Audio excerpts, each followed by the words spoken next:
लोकसभा चुनाव को लेकर 5 चरण का चुनाव संपन्न हो चुका है और 5 चरण में सबसे महत्वपूर्ण जो सीटें अभी तक हुई हैं, उनमें कन्नौज, जहां से सपा सुप्रीमो अखिलेश यादव चुनाव लड़ रहे हैं। इसके अलावा रायबरेली, जहां से कांग्रेस के पूर्व अध्यक्ष और सांसद राहुल गांधी चुनाव लड़ रहे हैं। इसके अलावा अमेठी संसदीय सीट भी काफी चर्चाओं में है, क्योंकि अमेठी संसदीय सीट से स्मृति ईरानी, जो केंद्र सरकार में मंत्री हैं, वो चुनाव लड़ रही हैं। तो हमारे सहयोगी सौरभ सविता जी हमारे साथ मौजूद हैं। इन्होंने इन तीनों संसदीय सीटों पर काम किया है विस्तार से। तीनों संसदीय सीटों को लेकर सौरभ जी से चर्चा करेंगे कि क्या माहौल लग रहा है 2024 का लोकसभा चुनाव 2019 के लोकसभा चुनाव से इन सीटों पर कितना अलग है। सबसे पहले कन्नौज से शुरुआत करते हैं। कन्नौज में 2019 के लोकसभा चुनाव में डिंपल यादव को हराकर सुब्रत पाठक सांसद चुने गए थे, लेकिन इस बार सुब्रत पाठक के सामने अखिलेश यादव सपा के उम्मीदवार हैं। तो सौरभ जी, किस तरह से देखते हैं कन्नौज का चुनाव? सर धन्यवाद आपका। सर सबसे पहले मैं बताऊं, कन्नौज में 2019 के चुनाव में सुब्रत पाठक चुनाव जीते थे, जो कि भारतीय जनता पार्टी के प्रत्याशी थे। वो लगातार 2009 से मेहनत कर रहे थे। 2009 का चुनाव भी वो भारतीय जनता पार्टी की टिकट पे लड़े, 2014 का चुनाव भी भारतीय जनता पार्टी की टिकट पर लड़े, और 2019 के चुनाव में वो भारतीय जनता पार्टी की टिकट पर चुनाव लड़ते हैं और अखिलेश यादव की पत्नी डिंपल यादव को करीब 12,000 वोटों से हरा देते हैं। कोशिश वो 2009 से कर रहे थे। अब कुछ अखिलेश यादव के प्रति एंटी इनकम्बेंसी थी कि वो सांसद बन के लखनऊ चले जाते हैं, उनकी पत्नी सांसद बन के लखनऊ चली जाती हैं, तो वो कन्नौज नहीं आते हैं। इसका उन्हें खामियाजा भुगतना पड़ा। वो 2019 का चुनाव कन्नौज से हार जाती है उनकी पत्नी। लेकिन अगर कन्नौज की बात करें तो सर, जितने भी विकास कार्य कन्नौज में हुए वो समाजवादी पार्टी के सरकार काल में करवाए गए। आप मेडिकल ले लीजिए, इंजीनियरिंग कॉलेज, पैरामेडिकल, बहुत सारे विकास कार्य समाजवादी पार्टी कहती है कि हमारी सरकार में यहाँ पे हुआ। भारतीय जनता पार्टी के जो सांसद थे सुब्रत पाठक, तो पिछले 5 सालों से कन्नौज के सांसद थे।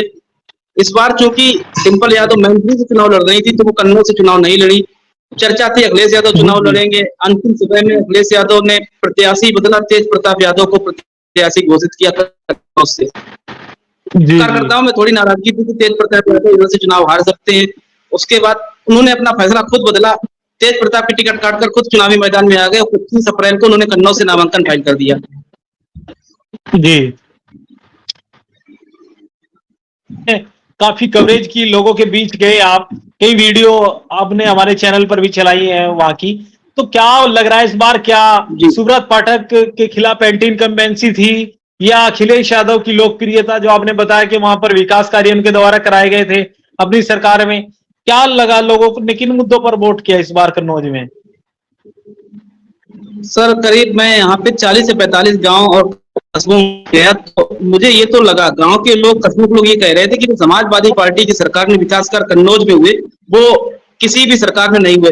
भारतीय जनता पार्टी की 7 साल से डबल इंजन की सरकार यूपी में है और केंद्र सरकार में मोदी जी की लगातार 10 साल से है। तो यहाँ पे जो डेवलपमेंट का कार्य था वो अखिलेश यादव ने करवाया, ये यहाँ के लोग मान रहे थे। लेकिन एक मुद्दा जो समाजवादी पार्टी के खिलाफ जा रहा था, वो मुद्दा था लॉ एंड ऑर्डर का। लोग कह रहे थे कि समाजवादी पार्टी की सरकार बनती है तो थोड़ी गुंडागर्दी, गुंडागर्दी, लॉ एंड ऑर्डर, ये मुद्दा उनके खिलाफ जा रहा था। लेकिन लोग ये ज्यादा इस बात को भूल गए थे कि लॉ एंड ऑर्डर का मुद्दा, लोग डेवलपमेंट चाहते थे। लोग चाहते थे क्योंकि बार कन्नौज में बदलाव होना चाहिए। गांव में हम लोग जाते थे तो वहां पे ये लोग कहते थे कि समाजवादी पार्टी की सरकार में जो विकास कार्य करवाए गए, सुब्रत पाठक ने उसमें एक भी ईंट नहीं लगवाई। मतलब जो वो जहां छोड़कर गए वहीं पे वो काम सारे छूट गए। और सुब्रत पाठक के प्रति लोगों में ज्यादा एंटी इनकम्बेंसी थी। एक ब्राह्मणवाद का उनका चेहरा था, दूसरी तरफ अखिलेश यादव पिछड़ा बनाम सबड़ का चुनाव, मतलब मंडल की राजनीति जो 90 के दशक में होती थी, जी पीडीए का वो नारा दिया था। और उसके बाद मंडल की उन्होंने राजनीति करने की कोशिश की, चुनाव में किसी भी प्रकार का ध्रुवीकरण। 90 के दशक में आपने सब देखा होगा कि राम मंदिर आंदोलन चरम पर था, तो सपा बसपा का गठबंधन हुआ था। उसमें एक नारा लगा था सर कि जब मिले मुलायम काशीराम हवा मुड़ गए जय श्री राम। तो अखिलेश जी चाहते थे कि कन्नौज में किसी भी प्रकार का भारतीय जनता पार्टी ध्रुवीकरण ना कर दे। अगर ध्रुवीकरण कर देगी तो उनको नुकसान हो सकता है। तो उन्होंने यहाँ ओबीसी और दलित समुदाय को साधने की कोशिश की। एक मौजूदा सांसद सुब्रत पाठक का ऑडियो वायरल हुआ था सर, उसमें वो यहाँ की जो लोधी समाज के लोग हैं, जो यहाँ पे करीब 2 से 3 लाख हैं, तो भारतीय जनता पार्टी का कोर वोटर माना जाता था, उनको लेकर एक बात कही थी उन्होंने कि खरीदे हैं महाराज, वोट को खरीदा है महाराज। तो वो कोर वोटर छिटक कर भारतीय जनता पार्टी से समाज हो गया। शाक्त सैनी समाज सर यहाँ पे अच्छी मात्रा में है। तो शाक्त सैनी समाज को अखिलेश जी ने जो पीडीए का समीकरण साधा उसकी वजह से शाक्त सैनी समाज में ये लगा कि कुशवाहा समाज को ज्यादा टिकट समाजवादी पार्टी ने दी है। बाबू सिंह कुशवाहा के साथ गठबंधन कर लिया, बगल किसी फरुखाबाद से नवल किशोर साग को चुनाव लड़ा दिया, एटा से देवेश साग को चुनाव लड़ा देवेश दिया। साग के और भारतीय जनता पार्टी, हाँ, और सर भारतीय जनता पार्टी ने और आपके सर आंवला से नीरज मौर्य को लड़ा दिया। और एक दो सीटें और सर वहाँ पे समाजवादी पार्टी ने कुशवाहा समाज को टिकटें दी, जिससे कुशवाहा समाज ये चाह रहा था कि भारतीय जनता पार्टी ने मात्र एक टिकट दी दुर्गुजय साख बंदायूं से, बाद बाकी समाजवादी पार्टी ने करीब 6 से 7 टिकटें कुशवाहा और मौर्य इसको सैनी लेकर समाज को दी। जो साख समाज जी जो साख सैनी समाज 2019 के चुनाव में भारतीय जनता पार्टी की तरफ गया था, वो पूरा पूरा कन्नौज में भारतीय जनता पार्टी से छिटककर समाजवादी पार्टी में शिफ्ट होता हुआ मुझे दिखा। अब एक सर ओबीसी की और यहाँ जाती है पाल समाज की, करीब 1 से 1.5 आबादी है कन्नौज संसदीय क्षेत्र में पाल समाज की। तो चुनाव के आपने देखा होगा सर कुछ दिन बाद ही समाजवादी पार्टी ने अपना प्रदेश अध्यक्ष बदल दिया, नरेश उत्तम पटेल की जगह श्यामलाल पाल को प्रदेश अध्यक्ष बनाया। श्यामलाल पाल को बना दिया।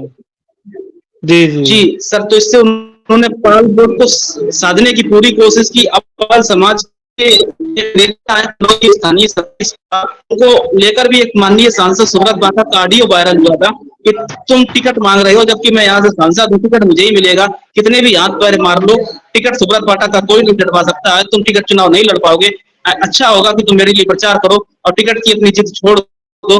तो इसको लेकर पाल समाज काफी नाराज था कि एक पिछड़ा पाल समाज टिकट मांग रहा है, इसको लेकर सुब्रत पाठक धमका रहे हैं कि तुम टिकट क्यों मांग रहे हो। तो प्रदेश अध्यक्ष उन्होंने बदला, पाल समाज का वोट समाजवादी पार्टी की तरफ मुझे जाते हुए दिखाई दिया। तो मैंने इस चुनाव से अनुभव किया कि एक तरफ शाक्त सैनी समाज जो कोर वोटर था 2019 के चुनाव में भारतीय जनता पार्टी का, दूसरी तरफ पाल समाज 2019 के चुनाव में कोर वोटर था इनका, और मोदी समाज जो 50-50 इस चुनाव हो गया।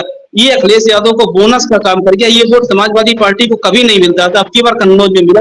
और उसके बाद उनका एम फार्मूला मुस्लिम यादव, तो ये चीजें अखिलेश जी ने। और दलित समुदाय का भी सर मैंने देखा गांव में जाकर, दलित समुदाय में समाजवादी पार्टी को लेकर लोगों को रुझान ज्यादा था। उनका साफ तौर पर कहना था कि मायावती अच्छा चुनाव नहीं लड़ रही है, वो भारतीय जनता पार्टी की मदद कर रही है। तो भारतीय जनता पार्टी जैसा दावा करती है कि 400 पार, तो लोगों के अंदर एक भ्रम फैल गया था कि अगर 400 पार आ गया तो संविधान तो ये नहीं बदलने जा रहे। तो सर आप जानते हैं कि सर इस संविधान को लेकर दलित समुदाय बिल्कुल किसी भी तरीका से कोई भी चीज बर्दाश्त नहीं कर सकता, मतलब संविधान के प्रति बहुत ज्यादा मतलब अपने आप को समर्पित महसूस करता है डॉक्टर BR अम्बेडकर को। तो सर जब ये मुद्दा चला कन्नौज में, जब इंडिया गठबंधन की रैली हुई, राहुल गांधी आए, तो उन्होंने सबसे पहले संविधान की किताब ली और उन्होंने ये कहा कि अगर आप इनको जिताएंगे, ये कहते हैं हम 400 पार सीटें लाएंगे, तो सबसे पहले इस किताब को ही बदल देंगे, संविधान बदल देंगे।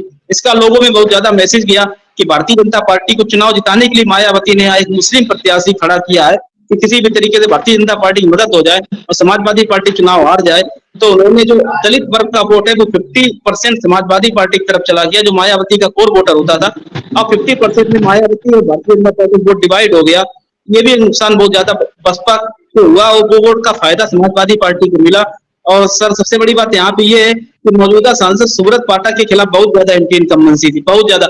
मोदी को लेकर लोग खुश थे, कह रहे थे फ्री राशन मिल रहा है हमें और काफी सुख सुविधाएं, मोदी से हमें कोई दिक्कत नहीं। लेकिन अगर कन्नौज भारतीय जनता पार्टी हार जाएगी तो उन्हें सरकार बनाने में कोई दिक्कत नहीं होगी। सुब्रत पाठक को सबक सिखाना बहुत जरूरी है।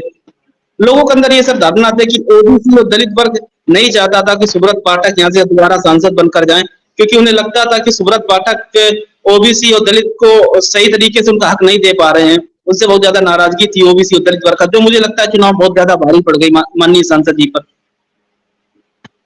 तो आपको लगता है कि कन्नौज में समाजवादी पार्टी आसानी से अखिलेश यादव जी दर्ज कर लेंगे? जी सर, मुझे ग्राउंड पे मैं रहा और मेरा घर भी यहीं कन्नौज में ही है, तो मुझे लग रहा है कि समाजवादी पार्टी बहुत आसानी से कन्नौज जीत रही है, मार्जिन भी बहुत अच्छा खासा रहेगा।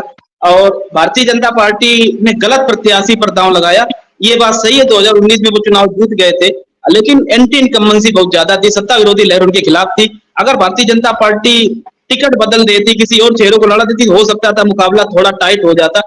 लेकिन समाजवादी पार्टी जो रणनीति लेकर चल रही थी, उन्होंने आखिरी समय पर नामांकन के आखिरी दिन अपना प्रत्याशी फाइनल किया। तो भारतीय जनता पार्टी उस समय टिकट नहीं बदल सकती थी। शायद मैंने जो समाजवादी पार्टी के नेताओं से बात की तो उनका ये साफ तौर पर कहना था कि वो उनका एक तरीके से रणनीति का हिस्सा था कि अगर हम पहले टिकट घोषित कर देते तो हो सकता था भारतीय जनता पार्टी टिकट बदल देती कन्नौज से, हमें सुब्रत पाठक को हराना था, कोई और प्रत्याशी आ जाता तो कन्नौज संसदीय सीट फंस सकती थी। तो समाजवादी पार्टी ने एक रणनीति के तहत अखिलेश यादव का लास्ट दिन नामांकन कराया। ये करीब 6 महीने पहले तय हो गया था कि अखिलेश यादव कन्नौज से चुनाव लड़ेंगे। ये उनकी रणनीति का हिस्सा था, कब और किस समय नामांकन करना है। तेज प्रताप आप ये बात लगातार कहते भी रहे हो जी कि कन्नौज से अखिलेश यादव ही चुनाव लड़ेंगे, आप लगातार कहते रहे। जी पिछले सर 6-7 महीने से आप इस बात को कह रहे थे।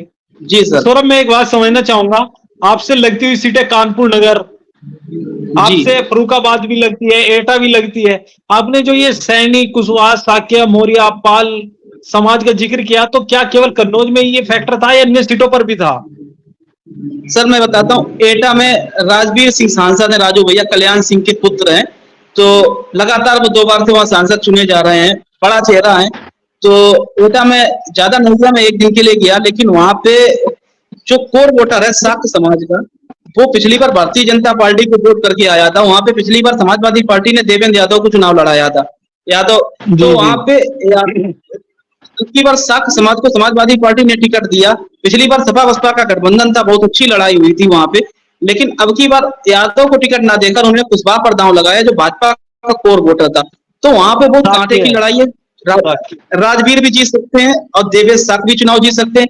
भाजपा वहां बिल्कुल श्योर नहीं कह सकती कि एटा हम जीतने जा रहे। समाजवादी पार्टी ने उस सीट को फंसा दिया है, कोई भी उस सीट को जीत सकता है। मैं कंफर्म तौर पर ये नहीं कह सकता वहां समाजवादी पार्टी आगे है कि भारतीय जनता पार्टी आगे। 50-50 का वहां मुकाबला है, कोई भी चुनाव जीत सकता है। उसके बाद सर बगल की सीट है फर्रुखाबाद। फर्रुखाबाद सीट पे मैं करीब 7 से 8 दिन रह के आया हूँ। तो वहां के वर्तमान सांसद है मुकेश राजपूत, लगातार दो बार से चुनाव जीते हैं। 2019 के चुनाव में सर उन्होंने 2.5 लाख का मार्जिन लिया था। तो मैंने जब वहां सर्वे किया तो वहां एक चीज निकल के आई, वहां पे समाजवादी पार्टी ने डॉक्टर नवल किशोर साक पर दांव लगाया। पिछली बार उन्होंने मनोज अग्रवाल को चुनाव लड़ाया था, जो गठबंधन के प्रत्याशी थे। उस समय समाजवादी पार्टी फर्रुखाबाद से चुनाव नहीं लड़ी थी क्योंकि गठबंधन था बसपा के साथ में, तो बहन जी का प्रत्याशी वहां पे था, समाजवादी पार्टी का वहां प्रत्याशी नहीं था। तो करीब 2,25,000 से गठबंधन वो सीट फर्रुखाबाद हार जाता है। अब की बार उन्होंने शाक्त समाज पर दांव लगाया। करीब 3 से 3.5 लाख शाक्त समाज फर्रुखाबाद में उनकी आबादी है, और ये 3 से 3.5 लाख जो शाक्त समाज है, पिछली बार भारतीय जनता पार्टी को वोट करके आया था। अब उनकी जात का प्रत्याशी अखिलेश यादव ने देकर वहां एम भाई और शाक्त समाज को जोड़कर ये कोशिश की कि पीडीए का एक समीकरण बनाया जाए। दूसरी तरफ सर ये बात है कि 2019 के चुनाव में सलमान खुर्शीद कांग्रेस की टिकट पर फर्रुखाबाद से चुनाव लड़े थे, तो करीब 50 से 55 हजार वोट उन्होंने ले लिए थे। अब की बार इंडिया गठबंधन था, सलमान खुर्शीद डॉक्टर नवल किशोर साक का प्रचार करने आए, तो इससे मुझे फर्रुखाबाद की स्थिति खासतौर पर ये लगी कि उस सीट पर समाजवादी पार्टी ने गजब का प्रचार किया और उसके बाद बहुत मेहनत करके उस सीट को भी फंसा दिया। भारतीय जनता पार्टी भी नहीं कह सकती कि वो श्योर फर्रुखाबाद जीत रहे हैं। वहां अगर आप देखेंगे तो जीत हार का अंतर 10 से 15 हजार का होगा, ज्यादा बड़ी जीत वहां ना भारतीय जनता पार्टी दर्ज करेगी ना समाजवादी पार्टी दर्ज करेगी। आश्चर्य भी नहीं होगा अगर समाजवादी पार्टी वहां जीत जाए। मुझे आज के तारीख में वहां समाजवादी पार्टी थोड़ी भारतीय जनता पार्टी की अपेक्षा आगे दिखती है, क्योंकि वहां शाक्त सैनी समाज और एम वाई फैक्टर और उनके कई समीकरण जो समाजवादी पार्टी ने अन्य जातियां जो आपने बताई है कन्नौज के लिए, वो भी मिली है वहां पर? जी सर, जैसे पाल, दलित समाज का भी बड़ा हिस्सा सपा की ओर जा रहा है, तो क्या फर्रुखाबाद और एटा में भी ये सब हुआ? एक चीज सब कि कन्नौज से अखिलेश यादव चूंकि चुनाव लड़ रहे थे, तो कन्नौज और फर्रुखाबाद का संसदीय क्षेत्र आपस में टच करता है। पहले फर्रुखाबाद यही हुआ करता था, बाद में मायावती की सरकार ने फर्रुखाबाद जिला का तोड़कर कन्नौज का जिला बनाया गया। तो फर्रुखाबाद संसदीय क्षेत्र का हिस्सा रह चुका है कन्नौज, एक ही जिला पहले हुआ करता था। फर्रुखाबाद और कन्नौज अलग अलग जिले हो गए। करीब 30 से 35 किलोमीटर दूर फर्रुखाबाद यहाँ से है कन्नौज से, और इसका बॉर्डर अगर देखा जाए तो बिल्कुल टच करता है फर्रुखाबाद और कन्नौज का। तो अखिलेश यादव कन्नौज से चुनाव लड़ रहे थे, इसका फायदा नवल किशोर साहब को फर्रुखाबाद में बहुत हुआ, क्योंकि अखिलेश यादव कन्नौज घूम रहे थे, अपना रथ लेकर जनसंपर्क कर रहे थे। इस वजह से नवल किशोर साहब को बहुत ज्यादा फायदा हुआ। यादव वोट वहां छिटक नहीं पाया, यादव वोट पूरा पूरा समाजवादी पार्टी को मिला। मुस्लिम वोट भी नहीं छिटका। सलमान खुर्शीद को समाजवादी पार्टी ने मना लिया था। सलमान खुर्शीद पहले नाराज थे कि ये सीट इंडिया गठबंधन के तहत कांग्रेस को जानी चाहिए थी, लेकिन भारतीय समाजवादी पार्टी की तरफ सीट चली गई। लेकिन अंतिम समय में राहुल गांधी और अखिलेश यादव ने सलमान खुर्शीद को समझाया कि आप प्रचार करिए, नवल किशोर साहब अच्छा चुनाव लड़ रहा है। फिर उन्होंने देखा कि वाकई में समाजवादी पार्टी वहां हरा सकती है भारतीय जनता पार्टी को, तो नवल किशोर साहब के लिए प्रचार करने सलमान खुर्शीद आए, उनकी पत्नी लूज खुर्शीद आई, जो फरुखाबाद से विधायक भी रही है। उसका फायदा सीधे तौर पर समाजवादी पार्टी को मिला, और आज की तारीख में मुझे लगता है समाजवादी पार्टी सीट कन्नौज और फरुखाबाद दोनों जीत सकती है। भले फरुखाबाद सीट पर कांटे की लड़ाई हो, लेकिन मुझे समाजवादी पार्टी भारतीय जनता पार्टी की अपेक्षा आगे खड़ी दिखती है। अब सौरभ जी, आप रायबरेली भी गए, अमेठी भी गए, दोनों सीटें देश में हॉट सीटें हैं। तो रायबरेली को लेकर हम आपसे चर्चा करेंगे। रायबरेली में क्या देखने को मिला? राहुल गांधी चुनाव लड़ रहे हैं सर। रायबरेली अमेठी पे आते हैं, उससे पहले सर को बचा आसपास पाएगा? सर रायबरेली अमेठी से पहले सर एक दो सीटें कन्नौज के आसपास की, उनके बारे में और बता देते हैं उससे पहले, अगर आप चाहें। अकबरपुर सर कन्नौज से लगी हुई एक सीट है सर मिश्रिक। तो मिश्रिक में भारतीय जनता पार्टी जो पुराने सांसद उनको इन्होंने फिर रिपीट किया, और समाजवादी पार्टी वहां कंफ्यूज बहुत ज्यादा थी। उन्होंने पहले एक पूर्व विधायक रहे हैं, 2022 का चुनाव हार गए, रामपाल राजवंशी, उनको प्रत्याशी बनाया। फिर उसके बाद उनकी टिकट काटकर उनके बेटे को प्रत्याशी बनाया, बेटे को टिकट काटकर फिर उन्होंने उनकी बहू को प्रत्याशी बनाया। फिर उनका एक बयान वायरल हुआ कि अखिलेश यादव से टिकट नहीं मांगने गए, तो उन्होंने तो मुझे जबरदस्ती चुनाव लड़ा दिया। ये बात अखिलेश जी को अच्छी नहीं लगी, उन्होंने फिर किसी बसपा के पूर्व सांसद को टिकट दे दिया। फिर दूसरे दिन, लास्ट दिन जब नॉमिनेशन फाइल करने का था, उस दिन फिर समाजवादी पार्टी ने उसी प्रत्याशी को दोबारा चुनाव लड़ा दिया, रामपाल राजवंशी, जिन्होंने ये कहा था कि उन्होंने जबरदस्ती चुनाव लड़ाया। तो उन्हीं की बहू को फिर दोबारा से उन्होंने एक फॉर्म दे दिया, उन्होंने लास्ट दिन नॉमिनेशन फाइल किया। ये सीट मैं पूरी तरह पुख्ता तौर पर कह सकता हूँ, इस सीट पर समाजवादी पार्टी कंफ्यूज रही, आखिरी तक उन्होंने प्रत्याशी नहीं तय कर पाया। मजबूत सीट हो सकती थी गठबंधन की, वहां पे कांग्रेस भी मजबूत थी और समाजवादी पार्टी भी मजबूत थी। मेरे हिसाब से ये सीट कांग्रेस को देनी चाहिए थी, क्योंकि वहां कांग्रेस ज्यादा मजबूत थी। मिश्रिक सीट मैं पूरी तरीके से श्योर हूँ, भारतीय जनता पार्टी करीब 2 से 3 लाख से वो सीट जीत सकती है। समाजवादी पार्टी मिश्रिक सीट नहीं जीत पाएगी, मेरे हिसाब से बहुत कठिन रहा है वहां पे। भारतीय जनता पार्टी आराम से मिश्रिक सीट जीतेगी। इसके बाद आपने बगल की सीट अकबरपुर की बात की। पिछली बार देवेंद्र सिंह भोले वहां से सांसद चुने गए थे, अब की बार उनके खिलाफ सर बहुत ज्यादा एंटी इनकम्बेंसी है। बिठूर के विधायक है, कानपुर की लगी हुई सीट है। सर अकबरपुर की अभिजीत सिंह सागा, वो भी टिकट के दावेदार थे। कई बार उन्होंने कोशिश की कि उन्हें टिकट मिलनी चाहिए, कांग्रेस में भी थे वो पहले। इस बार भारतीय जनता पार्टी से बिठूर से विधायक चुने गए थे, लेकिन देवेंद्र सिंह भोले को भारतीय जनता पार्टी प्रत्याशी बना देती है लगातार तीसरी बार। और उनके खिलाफ मैं अकबरपुर गया तो बहुत ज्यादा एंटी इनकम्बेंसी थी, लोग उनसे नाराज थे कि वो सांसद बन के दिल्ली चले गए, वो क्षेत्र में आते नहीं है, 1 साल या 2 साल में आते हैं तो अपना ऑफिस में बैठते हैं, लोगों की समस्या सुनते नहीं है, लोगों से मिलते नहीं है। पूर्व सांसद कांग्रेस के थे सर राजा रामपाल, उनको पार्टी बनाती है, तो इंडिया गठबंधन पाल समाज को साधकर पूर्व सांसद रहे हैं राजा रामपाल, तो अच्छा मैसेज दिया। उस सीट पर बहुत अच्छी लड़ाई हुई है। आज के पाल समाज के सब पूर्व सांसद रहे वो कांग्रेस से, अकबरपुर लोकसभा से। जी। आज की तारीख में सर अकबरपुर में ये नहीं कहा जा सकता है कि भारतीय जनता पार्टी जीत रही है कि समाजवादी पार्टी जीत रही। कांटे क्या मुकाबला है, 50-50 है, कोई भी वो सीट जीत सकता है। पिछली बार भारतीय जनता पार्टी को 2,20,000 से सीट जीती थी, लेकिन इस बार लग रहा है कि उस सीट पर हार जीत का अंतर 10 से 15,000 होगा। चाहे सपा जीत जाए, चाहे भाजपा जीत जाए, कोई उस सीट पर जीत सकता है। बड़ी लीड भारतीय जनता पार्टी उस सीट पर नहीं ले पाएगी। मोदी जी से उस सीट पर कोई भी ज्यादा लोगों की नाराजगी नहीं है। एंटी जो वहां के सांसद है, सांसद के खिलाफ एंटी इनकम्बेंसी बहुत ज्यादा है। अब मैं सर आसपास की अधिकतर सीटों पे गया, तो चाहे वो आप कन्नौज की सीट ले लीजिए, सुब्रत पाठक के खिलाफ बहुत ज्यादा एंटी इनकम्बेंसी थी। उसके बाद आप बगल की सीट अकबरपुर ले लीजिए, एंटी इनकम्बेंसी बहुत ज्यादा भारतीय जनता पार्टी के अकबरपुर के सांसद देवेंद्र सिंह भोले के खिलाफ थी। मुकेश राजपूत के खिलाफ जो मौजूदा सांसद सर, यहाँ तक कि सर राजवीर सिंह जो एटा के सांसद हैं, कल्याण सिंह के पुत्र, उनके खिलाफ बहुत जबरदस्त है। सर अगर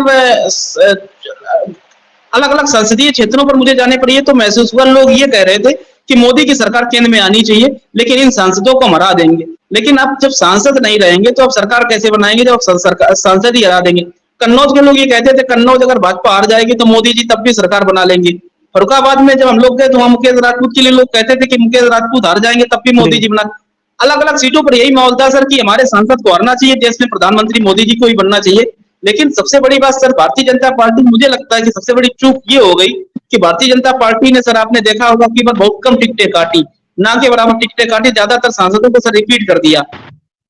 मौजूदा सांसदों को टिकट देकर भाजपा ने वो कर बहुत लिया ज्यादा सर अपना। बड़ी गलती की। अब मुझे लगता है यही उनके खिलाफ गया है सर, सांसदों के खिलाफ एंटी इनकम्बेंसी थी सर।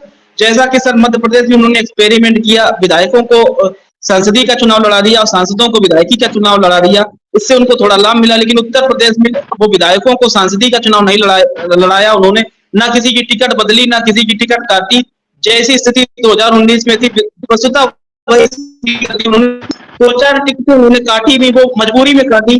जैसे आप देख लीजिए सर, कैसरगंज में ब्रजभूषण शरण सिंह की टिकट काटी तो उनके पुत्र को चुनाव लड़ा दिया, उनके तो बेटे को दे दी। उनकी बेटे को सर दे कानपुर दी। में तो सत्यदेव मुझे लग रहा है मोदी कानपुर में सर सत्यदेव पचौरी की उन्होंने टिकट काटी उम्र के लिहाज से। लेकिन सर एक मैं वहां वाकया बताना चाहता हूँ कि रमेश अवस्थी फरुखाबाद के मूल निवासी हैं, तो सर कानपुर में भारतीय जनता पार्टी ने टिकट दिया तो लोग हैरान थे, चर्चा थी कि सतीश महाना को टिकट मिलेगी और नाम चल रहे थे। लेकिन अंतिम समय में जब रमेश अवस्थी को टिकट दी गई तो वो ट्रेन से कानपुर आए, तो कार्यकर्ता वहां फूल मालाओं से उनका स्वागत करने के लिए खड़े थे। एकदम निकले वहां पे तो लोगों जिनको प्रत्याशी बनाया था उनको माला ना पहना कर किसी तीसरे व्यक्ति को माला पहना दी। कार्यकर्ताओं को नहीं पता था रमेश अवस्थी इसमें कौन है, फिर वो खुद कहने लगे मैं रमेश जी अवस्थी जी हूँ। तो जब कार्यकर्ताओं को जी सब जी जी। प्रत्याशी नहीं पता होगा तो अंदाज लगा लीजिए भारतीय जनता पार्टी तो कितनी कानपुर पर कंफ्यूज क्या रही लग इस रहा है? चुनाव में। कानपुर तो भारतीय जनता पार्टी का गढ़ है, सौरभ जी। जी सर, वहाँ भारतीय जनता पार्टी लगातार कानपुर में उस सीट को जीतती रही है। वहाँ मुरली मनोहर जोशी भी सांसद रहे, पिछले चुनाव सतीश महाना भी सांसद रहे, उसके बाद वो विधानसभा अध्यक्ष बने। तो उसके बाद सत्यदेव पचौरी को चुनाव लड़ाया गया, वो भी जीत गए। लेकिन वहाँ पे आलोक मिश्रा जो है वो मूल निवासी है कानपुर के, और रमेश अवस्थी बाहरी प्रत्याशी। थोड़ा चुनाव मुद्दा बना कि बाहरी नाम स्थानीय का। मुझे लगता है कि थोड़ी उस सीट पर इंडिया गठबंधन गलती कर गया। वहां के अगर आप देखें 5 विधानसभा क्षेत्रों में 3 विधायक समाजवादी पार्टी के हैं। मैं ये नहीं कहता ये सीट कांग्रेस की बजाय समाजवादी पार्टी की मिल जानी चाहिए थी। कांग्रेस भी वहां चुनाव बहुत अच्छा लड़ी। आलोक मिश्रा को वहां कांग्रेस और इंडिया गठबंधन ने प्रत्याशी बनाया था। उनकी जगह वहां के स्थानीय विधायक अमिताभ वाजपेयी को अगर दांव लगाया जाता तो चुनाव परिणाम और बेहतर हो सकता था। हालांकि आलोक मिश्रा भी कांग्रेस से चुनाव बहुत अच्छा लड़े हैं। उस सीट पर कांटे की लड़ाई है, कोई भी चुनाव जीत सकता है ये कहना मुश्किल है कि भाजपा आगे है। भाजपा उस सीट पर आगे थी आज से 6 महीने पहले, जब तक उन्होंने सर प्रत्याशी घोषित नहीं किया था। प्रत्याशी घोषित करने के बाद भाजपा को उस सीट पर बहुत नुकसान हो गया, क्योंकि रमेश अवस्थी बाहरी प्रत्याशी हैं और आलोक मिश्रा स्थानीय प्रत्याशी हैं। इसका लाभ थोड़ा कांग्रेस को दिखा, लेकिन अगर समाजवादी पार्टी के विधायक अमिताभ वाजपेयी पर कांग्रेस नाव लगाती तो परिणाम और बेहतर हो सकते थे। अब अंतिम में रायबरेली और अमेठी के कर लेते हैं, देश की हॉट सीटें हैं। रायबरेली में क्या लग रहा है इस बार? सर रायबरेली में सर 2 दिन रह के आया, तो रायबरेली में गया तो मुझे लगा कि यहाँ पे थोड़ी जबरदस्त टक्कर होगी, क्योंकि लगातार गांधी फैमिली की वहाँ पे कर्म भूमि रही है। राजीव गांधी से लेकर इंदिरा गांधी, कई लोग वहाँ सांसद रहे। तो आखिरी समय में राहुल गांधी ने वहाँ नॉमिनेशन फाइल किया। पहले चर्चा थी प्रियंका गांधी लड़ेगी, राहुल गांधी अमेठी लड़ेंगे। तो लोगों से बात कर रहे थे तो लोग कह रहे थे कि राहुल गांधी यहाँ से चुनाव जीतेंगे, बड़ा मार्जिन से जीतेंगे। सोनिया गांधी पिछली बार उनका मार्जिन थोड़ा कम हो गया था, अब की बार कांग्रेस वहां पे मार्जिन बढ़ाएगी। कारण सर वहां पे ये रहा, भारतीय जनता पार्टी ने वहां पे बहुत ज्यादा कंफ्यूजन की स्थिति पैदा की। पहले समाजवादी पार्टी के विधायक मनोज पांडे को उन्होंने अपने राज्यसभा के चुनाव में क्रॉस वोटिंग करवाई। वहां के लोगों में ये चर्चा थी कि जी मनोज जी पांडे चुनाव लड़ेंगे, इसी वजह से उन्होंने भारतीय जनता पार्टी का साथ दिया। फिर चर्चा थी वहां की स्थानीय विधायक अदिति सिंह को चुनाव लड़ाया जाएगा। काफी लोग वहां चर्चा कर रहे थे कंगना रनौत को चुनाव लड़ाया जाएगा, वहां मंडी सीट से उनको चुनाव लड़ा दिया गया।